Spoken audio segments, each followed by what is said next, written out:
9 de la mañana con 4 minutos. Gracias por estar con nosotros totalmente en vivo este segundo día del mes de abril. Estamos en lunes 2 de abril. Comienza la semana Pascua, es decir, para muchos sigue siendo periodo vacacional, para otros ya comienzan más formalmente las labores luego de esta semana Santa. Y por cierto, comenzó el viernes pasado la campaña presidencial, también comenzó la campaña a gobernador y la de los puestos federales, por ejemplo, la del Senado también comenzó el viernes pasado y las diputaciones federales. Nos queda esperar al 28 de abril cuando comienzan las campañas a las presidencias municipales, a las distintas presidencias municipales y a los distritos, a las diputaciones locales. Y comenzó muy movidita. Y para analizar lo que nos ha dejado los primeros 2 o 3 días de campaña, saludamos al colaborador, profesor del ITESO, el doctor Jorge Rocha.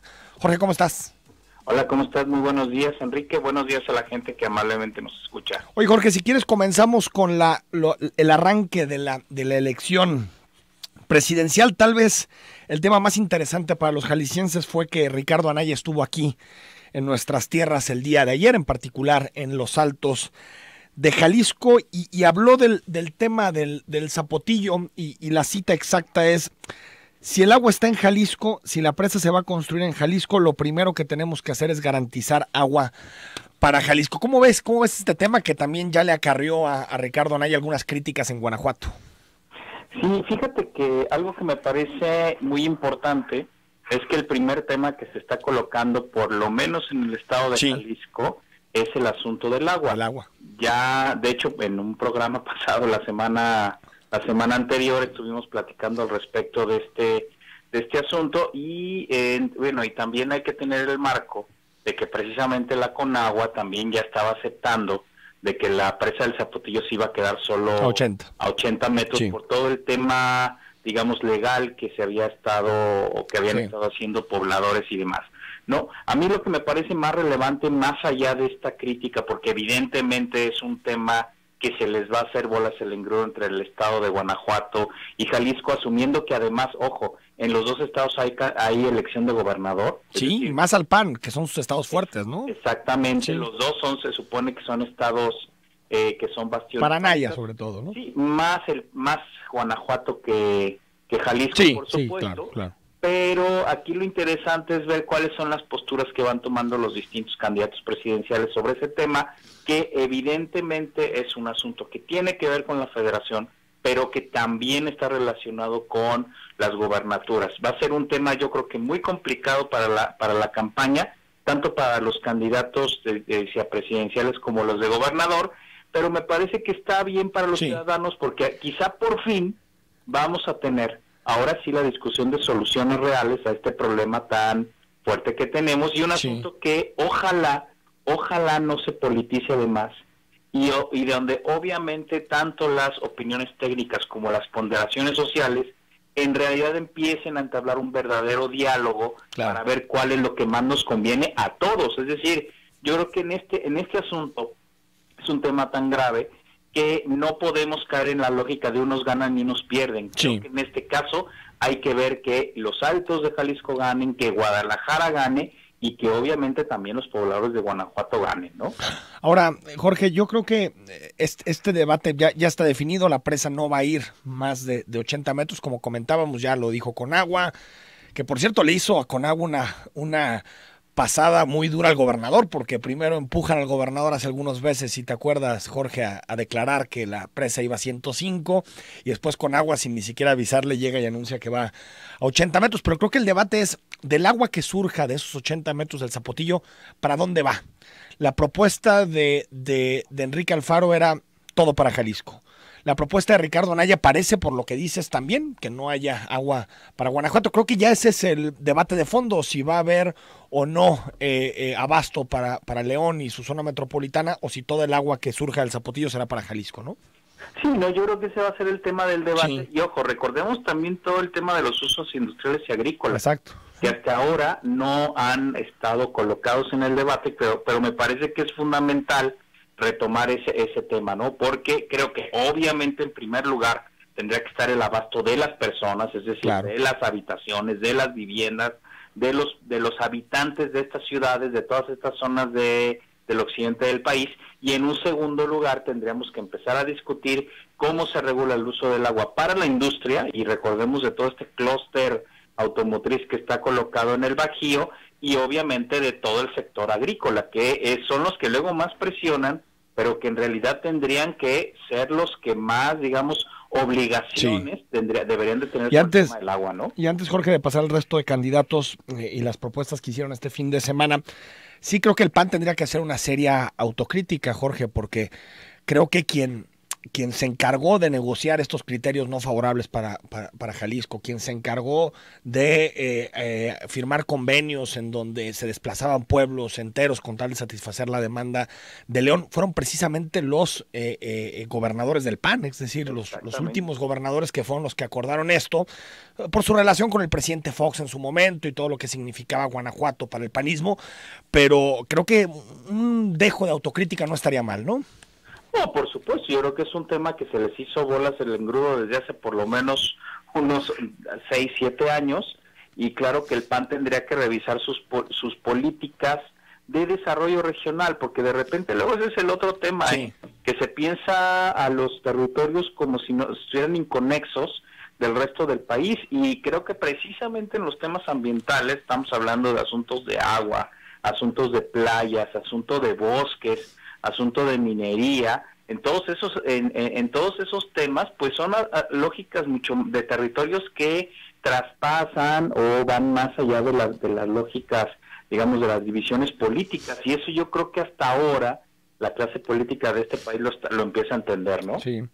López Obrador, Jorge, comenzó en Chihuahua y primero se comprometió, no es propuesta nueva, a erradicar la corrupción. Todavía no nos ha dicho cómo o cuál es, más allá de esta visión voluntarista o personalista de que el día que yo llegue a la presidencia, en ese momento habrá, digamos, como una especie de compromiso de toda la clase política con reducir los niveles de corrupción, pero sobre todo el fin de semana nos marcó por las dos propuestas que aventó López Obrador. Una, convertir a Los Pinos en un centro cultural y de desarrollo artístico. Y segunda, bajarse el sueldo a la mitad. ¿Qué opinas de estas dos propuestas? Bueno, y ¿sabes qué? Yo agregaré lo del avión presidencial. Lo del avión, cierto, claro. Que salió en los spots. Sí. Creo que las tres propuestas no tienen que ver con temas realmente relevantes para el país.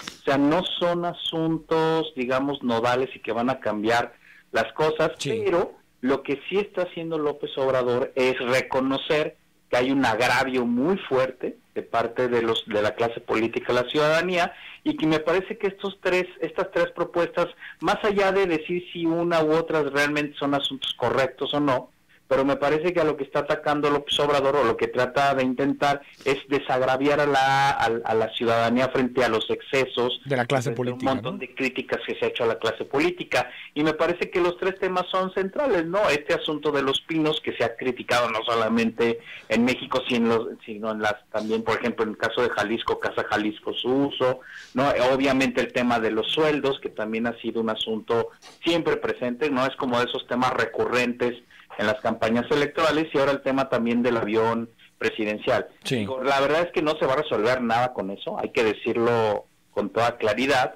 pero me parece que responde precisamente a esta lógica de desagraviar a la ciudadanía frente a estos excesos que todos hemos criticado de la clase política, ¿no? Más allá, Jorge, de la demagogia que puede existir detrás de este tipo de postulados, creo que sí es importante que el presidente de la República, los gobernantes, comiencen a tener una vida más cercana a los problemas que viven los ciudadanos, es decir, que vivan en su casa, que se trasladen en coches que no sean de super lujísimo, que no tengan que estar rodeados por 50 guaruras cada que cruzan la calle. Es decir, más allá de que puede haber un cierto populismo, demagogia detrás de estas propuestas, creo que es bueno que el presidente dé pasos para vivir lo más cercano posible a lo que experimentan los mexicanos, ¿no? Sí, como sucede en muchos países, Mujica, por ejemplo, ¿no?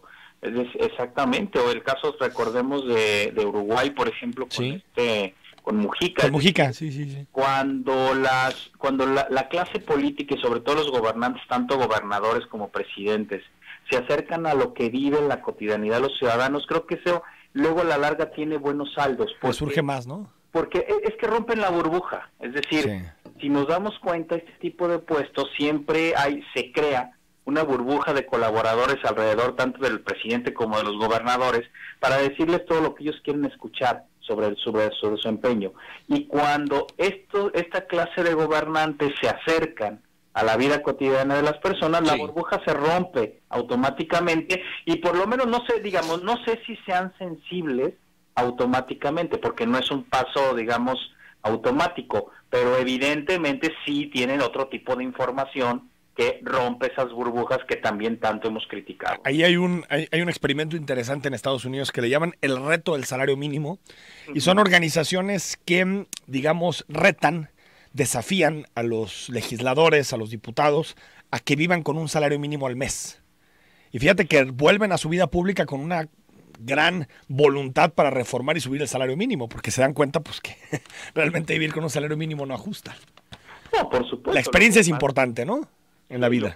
Lo que pasa es que yo creo que es algo de las cosas que se tienen que recuperar, y fíjate que hay muchos analistas que lo han estado trabajando desde hace un tiempo, Sí. Como Lorenzo Meyer. Exacto. Dice que una de las principales críticas de la clase política mexicana es que no tiene prácticamente ningún tipo de contacto con la ciudadanía, ¿no?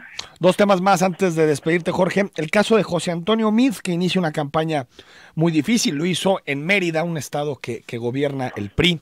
Yucatán es como su joya de la corona, sobre todo porque tiene niveles muy bajos de inseguridad en la capital, Mérida. Y habla de 7 puntos, me parece en general puntos comunes, propuestas de seguridad bastante debatidas, que quiere ser el presidente de las mujeres, una educación de calidad, pero una campaña muy difícil para Meade, ¿no?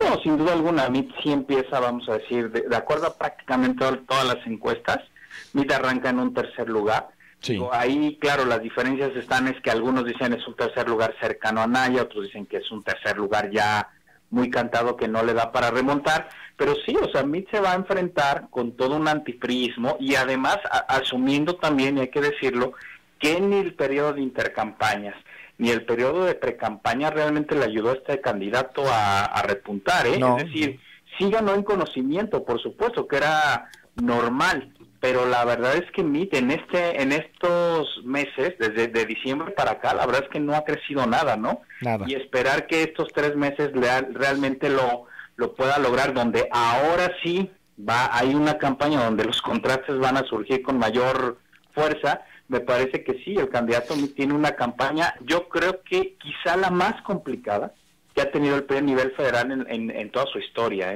quizá más que la del año 2000, ¿no? Por mucho, y 2006 también, yo coincido contigo. Así Jorge, es. en el caso local, Enrique Alfaro ahorita está comenzando el evento en la Plaza de la República con el inicio de su campaña, con esta idea de refundar Jalisco. De una entrevista con Mural que se publica hoy en la mañana, donde habla algo de ese tema, no profundiza mucho. ¿Cómo ves esta idea eje que utilizará Alfaro en su campaña de refundar Jalisco? Pues mira, yo creo que obviamente ya se le había criticado a Enrique Alfaro, que era sumamente pretencioso.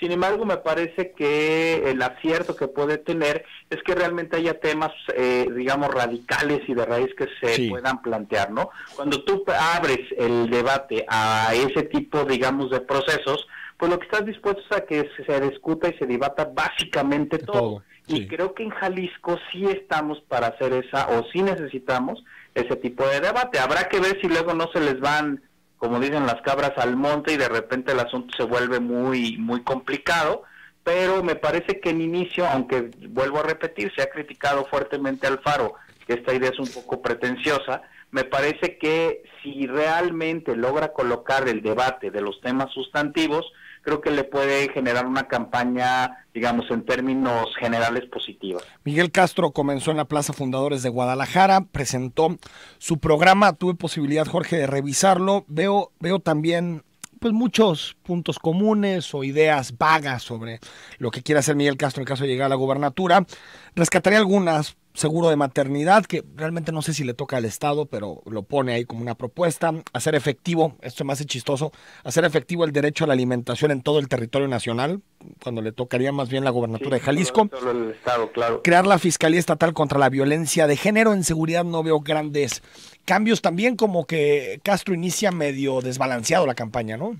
Lo que pasa es que el problema de Miguel Castro es que siguen con la crisis interna en el PRI. Sí. O sea, el gran problema de Miguel Castro es que el partido no termina de arrancar campaña, no terminan de resolverse los conflictos al interior del gobierno, siguen todavía las rebatingas internas y todavía no sabemos qué otras transferencias, digamos, ya vimos las transferencias oficiales de gente que se pasó del PRI a otros partidos, pero todavía faltan las reales, las fácticas, esas que se hacen, digamos, por debajo de la mesa. Y yo creo que el gran problema de Miguel Castro, digo, además de los negativos enormes que trae el PRI en el estado de Jalisco y estas encuestas que muestran que hay por lo menos un 40-45% de la gente que nunca votaría por el PRI, cosa que es un escenario muy, muy complicado para este partido. Creo que además de ese escenario que ya de por sí es muy difícil, pues el otro gran problema de Miguel Castro es que yo no veo a un PRI aglutinado, a un PRI fuerte, a un PRI que a pesar de que está en este escenario, realmente esté generando una campaña unidos.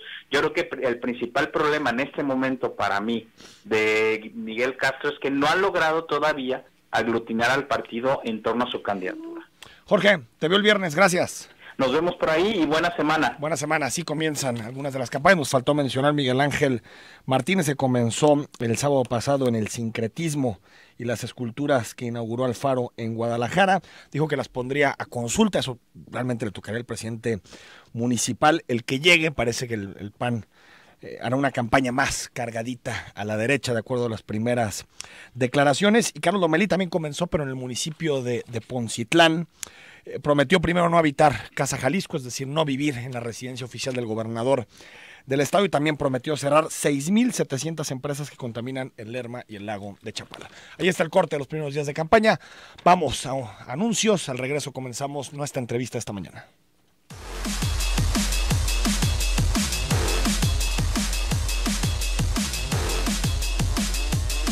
9 de la mañana con 25 minutos. Te recuerdo que nuestro WhatsApp está abierto, el 33 18 80 76 41. Si nos quieres hacer preguntas, darnos tu opinión sobre el inicio de la campaña, qué piensas de los primeros spots y los primeros debates que existen, tanto para gobernador como para presidente de la República, que iniciaron las campañas el viernes pasado. Hoy nos acompaña Carlos Manuel Rodríguez, él es delegado del Instituto Nacional Electoral en Jalisco. Carlos, ¿cómo estás? Enrique, buenos días. Gracias por la invitación y por esta oportunidad que nos brindas para compartir algunos comentarios con el auditorio.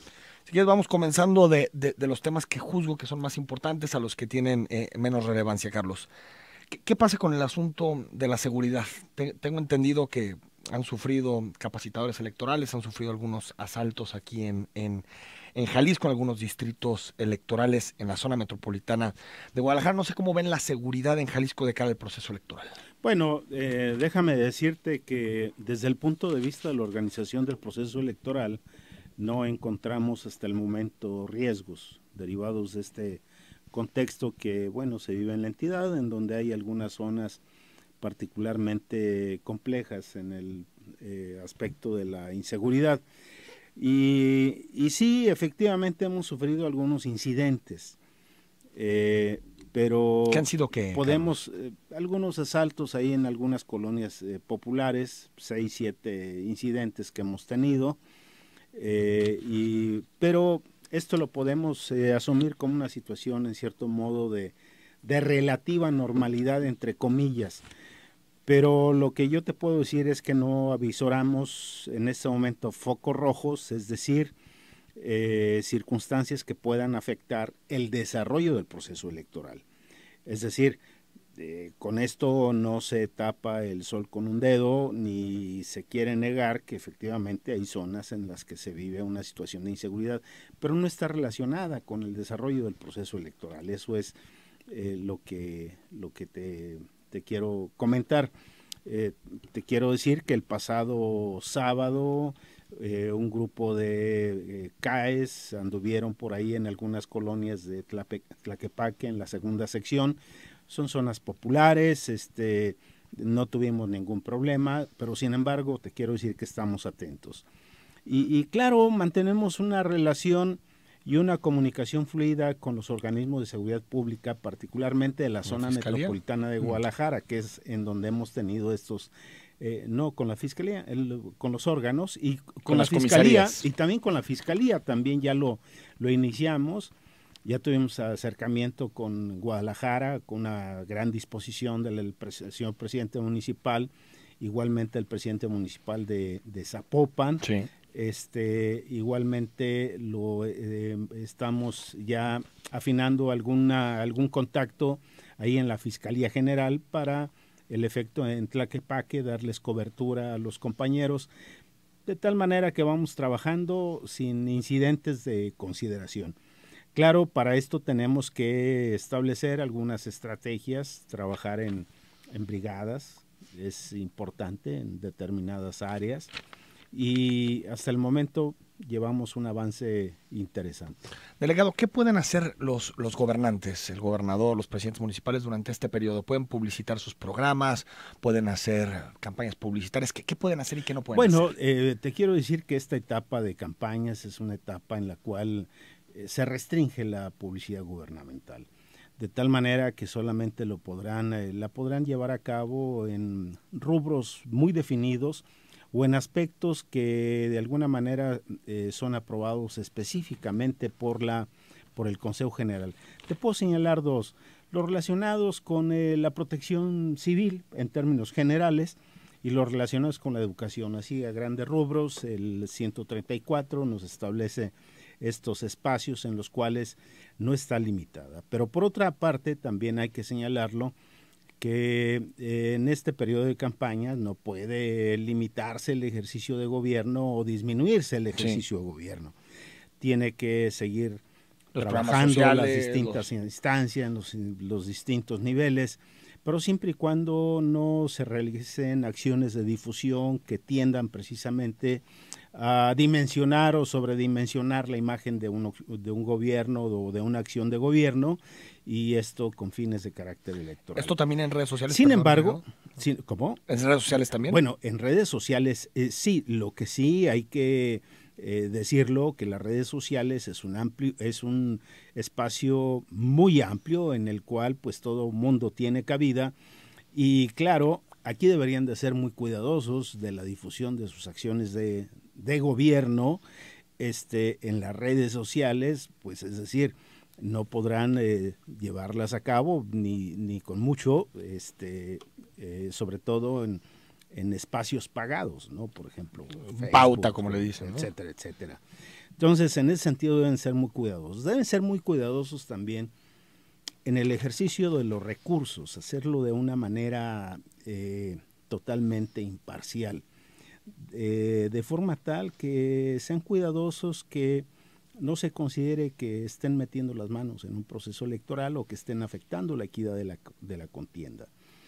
Y tan deben ser cuidadosos, y deben serlo, porque inclusive de no suceder así, pueden dar lugar a que se cometan inclusive de algunos delitos de carácter electoral, independientemente de faltas administrativas. Por eso los gobiernos, en sus distintas instancias, deberán de estar muy pendientes inclusive de las acciones que realizan sus funcionarios y sus empleados, porque en un momento dado las acciones, dijéramos, de dejadez o que puedan permitir que en un momento dado empleados de ayuntamientos, de gobierno del estado o de instancias federales puedan andar realizando acciones en tiempos que les corresponden, a horarios laborales, pues cuidado, porque esto puede ser inclusive constitutivo de un delito de un delito electoral, o inclusive puede implicar responsabilidad para sus jefes inmediatos. ¿Qué determina la responsabilidad, delegado? ¿Que se publicite la imagen del gobernante o simplemente con que se publicite una obra pública o un programa?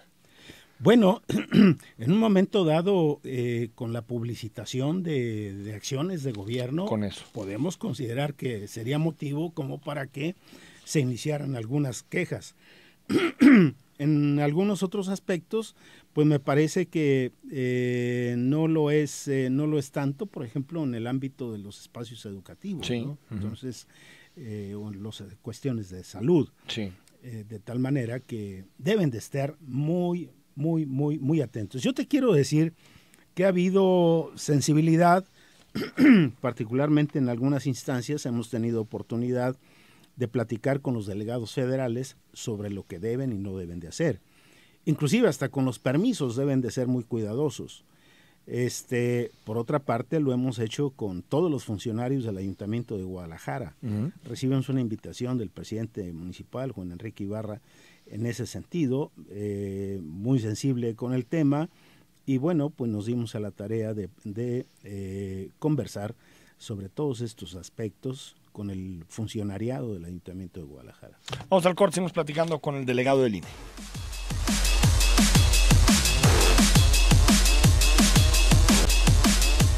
9 con 37 minutos. Te recuerdo, está abierto nuestro WhatsApp, todas nuestras vías de comunicación, 33 18 80 76 41. Estamos en vivo, en cara a cara con Carlos Manuel Rodríguez. Él es delegado del INE en Jalisco. Carlos, la elección pasada en Jalisco fue muy importante en términos porcentuales de voto. Votó el 63% de los jaliscienses. En 2012, la federal de 2000. Presidente de la República. De presidente, la última de presidente. He visto cifras que incluso ustedes piensan que pueden alcanzar el 70% en este proceso electoral. ¿Te parece una cifra alcanzable, 70%? Bueno, el 70% me parece una cifra ideal, pero lo veo complejo. Lo que sí te puedo decir que podríamos superar la cifra del 64%. Llegar al 70%, pues es prácticamente recuperar aquella cifra que se dio en 1994, en otras condiciones, sí, otras circunstancias, pero lo que sí te quiero decir que será una participación copiosa, será una participación ciudadana intensa, porque finalmente estamos viviendo un proceso electoral con características y circunstancias muy importantes para el futuro del país, sin duda. De manera que sí tendremos una participación muy numerosa, elevaremos las cifras. Del 63%. Del 64%. Lo podemos superar, que ya fue un porcentaje alto. Ya el 70% lo veo complejo. Sí, ya los países que superan el 70% son sobre todo los que cobran multas o sanciones a quien no vota. Cosa que será un debate que en algún momento seguramente tendremos que tener, Carlos. Así es. Solo preguntarte, si vemos los rangos de edad, los mayores de 45 años votan mucho, las y los mayores de 45 años. Hay un problema con los jóvenes. Sí. Entre 18 y 29 años está la tasa más alta de abstencionismo, prácticamente el 60% de abstencionismo en la última elección. ¿Qué hacer para que el joven vote? Bueno, quienes deben hacerlo particularmente son los candidatos y los partidos. La verdad es que ellos tienen la obligación de seducir particularmente a los jóvenes y invitarlos y convencerlos de la importancia de que acudan a las urnas y de que les manifiesten su confianza.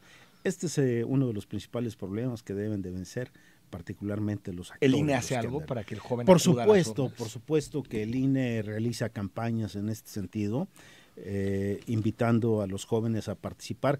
Y te quiero decir que tendrán la oportunidad de votar por primera vez alrededor de 12 punto y fracción de millones de jóvenes. Y en Jalisco un millón. Sí. Lo cual, pues en un momento dado, con la participación de estos ciudadanos en estos rangos de edad, pues puede ser definitorio de una elección. Sí, es la elección de los millennials. Si salen a votar los millennials. Sí, Carlos, son muy dados a opinar en las redes y demás, pero a la hora la urna, ¿no? A la hora de manifestar su voluntad, pues luego no acuden, no tienen el interés.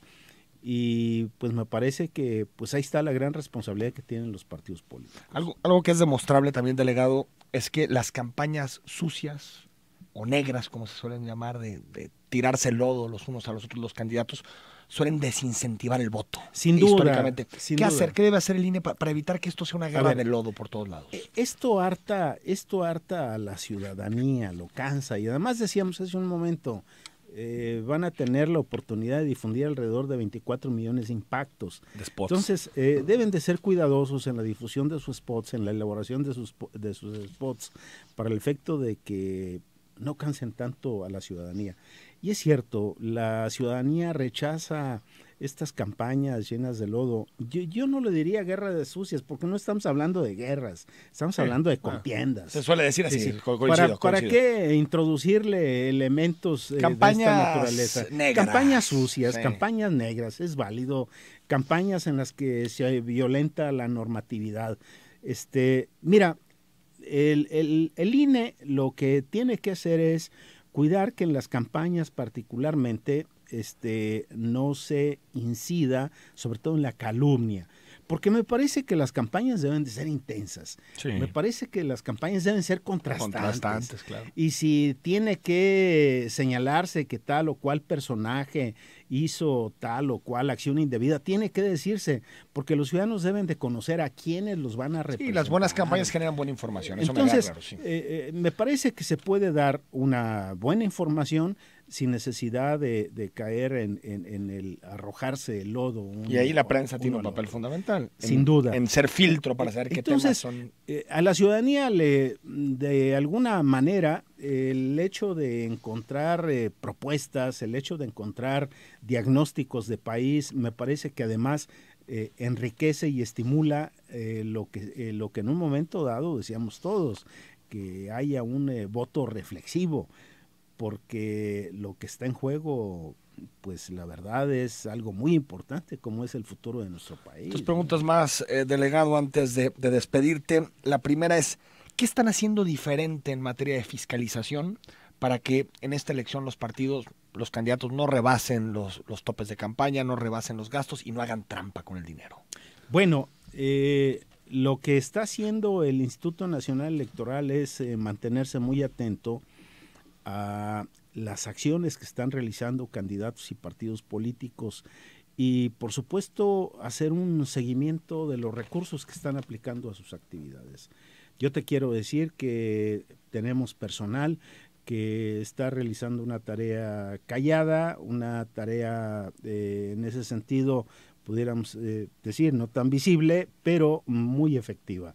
De manera que estaremos en aptitud de estar contrastando los gastos que estén realizando candidatos y partidos con lo que ellos nos reportan. Entonces, ¿por distritos? Lo estamos haciendo por distritos. ¿Cuántas personas por distrito? Nosotros tenemos un equipo de 3 personas mínimo por distrito que andan dedicados exclusivamente a este tipo de tareas. Y esto nos brinda una buena información, de tal manera que sí hay que invitar a los partidos, a los candidatos a que transparenten, porque finalmente tienen esta obligación ante la ciudadanía de transparentar la utilización de sus recursos. Delegado, después de tanta polémica que hubo, sobre todo con el Tribunal Electoral, ¿cómo será el conteo rápido del INE el próximo 1 de julio? Bueno, finalmente fue aprobado este acuerdo del Consejo General, mediante el cual vamos a utilizar lo que sería la hoja de resultados, es decir, un cuadernillo que se venía utilizando como una especie de borrador, como dirían los italianos, una bruta copia antes de pasar los datos a lo que sería el acta. Vamos a utilizar ese cuadernillo con algunas especificaciones que nos indicó el Tribunal Electoral del Poder Judicial de la Federación. Por ejemplo, este cuadernillo ahora deberá de ir firmado. Y a través de este cuadernillo, nuestros capacitadores asistentes electorales en aquellas casillas que fueron o que serán seleccionadas para el conteo rápido, de ahí se tomarán los datos, se transmitirán por voz. No es la sábana. No es la sábana. De tal manera que al término por eso la importancia del cómputo, a la par que se va a dar de la elección de presidente de los Estados Unidos mexicanos y de gobernador del estado. Entonces va a ser un cómputo simultáneo. Terminado el cómputo, no nos vamos a esperar a que se terminen todos los cómputos, sino que ahí, vaciando los resultados en este cuadernillo de resultados o hoja de resultados, ahí los plasmaremos y de ahí se tomarán por parte del capacitador asistente electoral para mandar esa información al centro del país, donde estará trabajando el comité técnico, que es el que al final ya dará luz verde a qué horas se dará la información al consejero presidente del Consejo General para que salga a los medios y anuncie cuáles son las tendencias de votación. Sea lo que sea, se van a anunciar. Así es. Aunque se traslapen. Así haya una especie de empate técnico. Sí. Eso es, yo te quiero decir que eso históricamente fue un grave error de los partidos, particularmente, que hayan atado al consejero presidente entonces Luis Carlos Ugalde para que no diera resultados en 2006, ¿no? Y eso generó muchísima polémica. Antes de despedirte, 5,980,000 personas, ese es el padrón en Jalisco. Esos tienen posibilidad de voto. Sí, ese es el cuerpo electoral que participará en la elección. Ya no habrá depuraciones. Podrá subir algunos más en este proceso que estamos de aquí al mes de abril, la primera quincena de abril, ya que sean recogidas las credenciales para votar con fotografía de ciudadanos que hicieron su trámite en los últimos días, particularmente, de tal manera que podrá subir. ¿No? Ya no cambia mucho, andaremos cerca de los 6 millones de electores y andaremos e instalaremos cerca de 10,000 mesas directivas de casilla. 9,866, lo cual, la verdad, te digo, organizar una elección en Jalisco es como organizar una elección en un país centroamericano, para darnos una idea. Fácilmente. Delegado, gracias. Muchas gracias. Muy amable. Vamos al corte, al regreso platicamos también sobre el inicio de las campañas locales.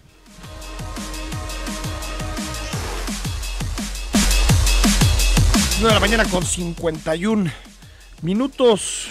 Que muestren la sábana, nos dice 2763 con relación al tema del conteo rápido. Hay que recordar que hubo una polémica fuerte entre el Instituto Nacional Electoral y el Tribunal para definir precisamente las reglas del conteo rápido.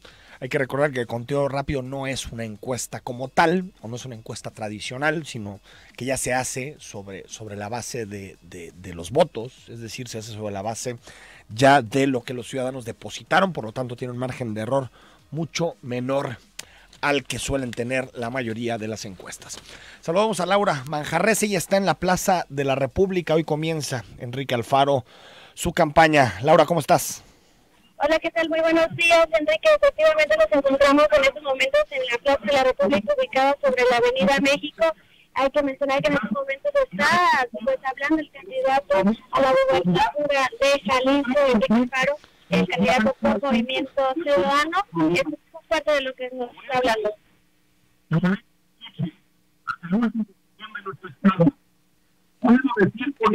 No escuchamos correctamente, Laura, seguramente por la cantidad de gente que está en este momento en la Plaza de la República, un evento multitudinario con muchas personas en pues el esperado inicio de campaña de Enrique Alfaro, precisamente en la Plaza de la República. 6175, buenos días, esperando te encuentres bien. ¿Saben dónde puedo reportar a esta persona que sabe dónde ha estado obteniendo números personales y está ofreciendo exámenes, títulos de preparatoria y universidad?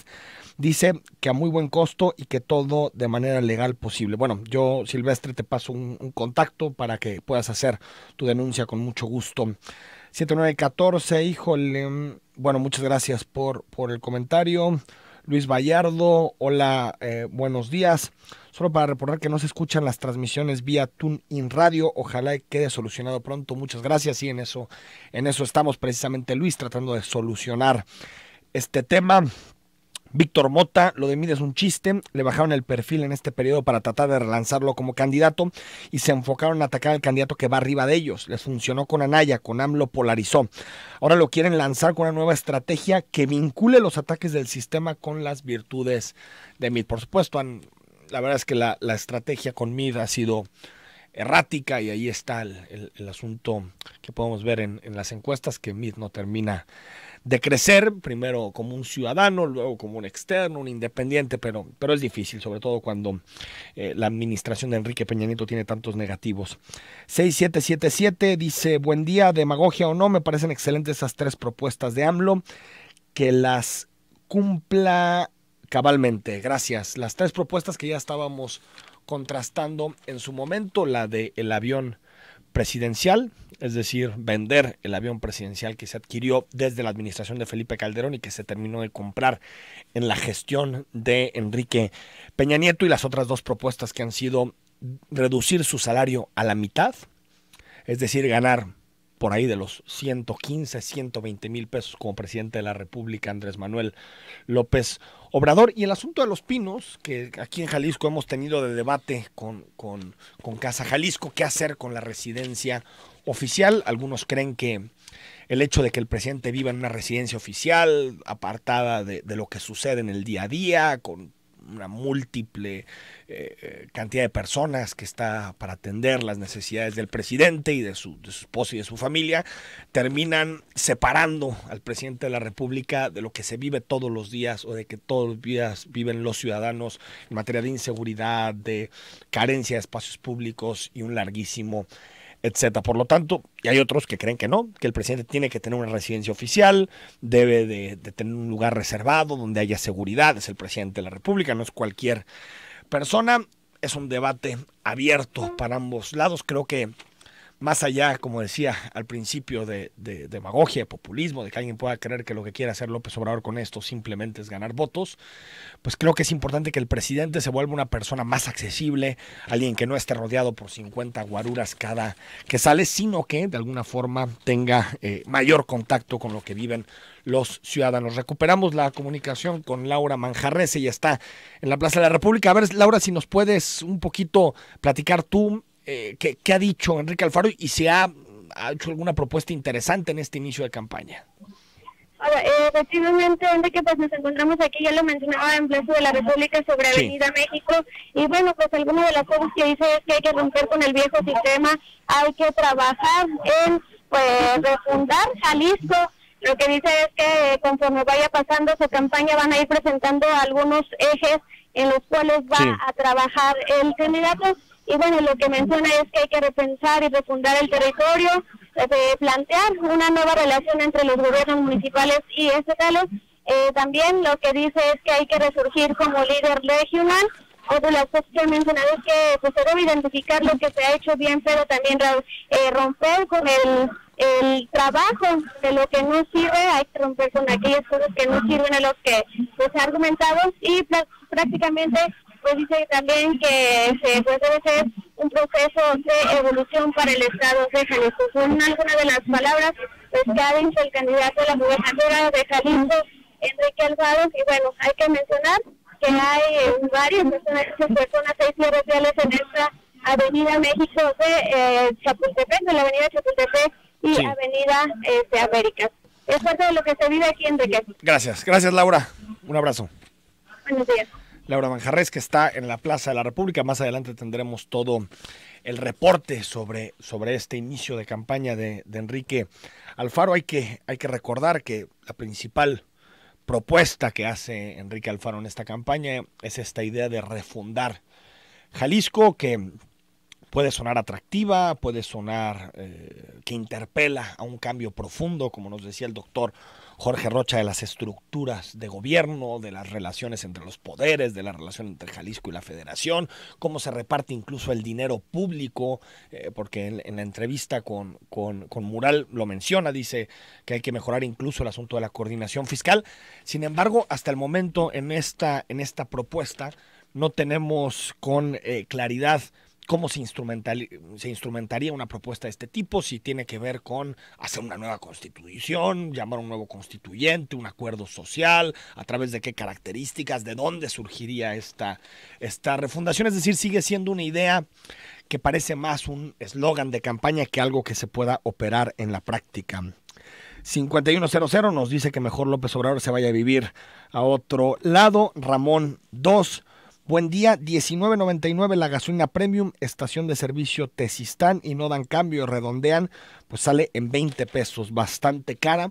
También han surgido propuestas en relación a este tema. Ricardo Anaya prometió también en su inicio de campaña, aparte de bajar el IVA en la frontera, también prometió que la gasolina en México nunca sea más cara que la gasolina en Estados Unidos. Y Andrés Manuel López Obrador también prometió bajar el precio de la gasolina. Ignacio Hernández, gasolina más cara, huevo y canasta básica por los cielos, violencia e inseguridad que no deja Peña. Sus reformas estructurales fueron saqueadoras. Gracias, Ignacio, por tu comentario. 3600, te agradecemos también por haberte comunicado. 3055, el remate de Pemex más grande de todos los tiempos. Nos comparte una columna que escribió hace algunos días el especialista en geopolítica Alfredo Jalife Rame, que en algún momento también fue cercano a los postulados, no sé si lo sigue haciendo, de Andrés Manuel López Obrador.